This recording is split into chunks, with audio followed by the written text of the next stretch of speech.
حضرت ابو ہریرہ رضی اللہ تعالیٰ عنہ سے مروی ہے کہ رسول اللہ صلی اللہ علیہ وسلم نے فرمایا، جانتے ہو مفلس کون ہے؟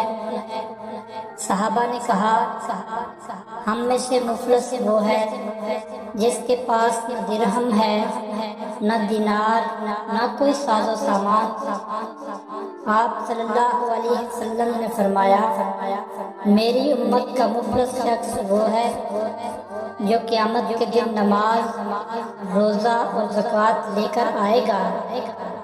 ایک شخص آئے گا جسے اس نے گالی دی ہوگی، کسی پر تہمت لگائی ہوگی، کسی کا مال کھایا ہوگا، کسی کا خون بہایا ہوگا، کسی کو مارا ہوگا۔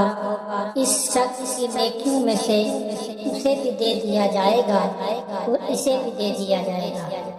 اگر اس کے ذمے لوگوں کے حقوق پورے ہونے سے پہلے اس کی نیکیاں ختم ہو گئی تو ان کے گناہ اٹھا کر اس شخص پر لاد دیے جائیں گے، پھر اسے آگ میں پھینک دیا جائے گا۔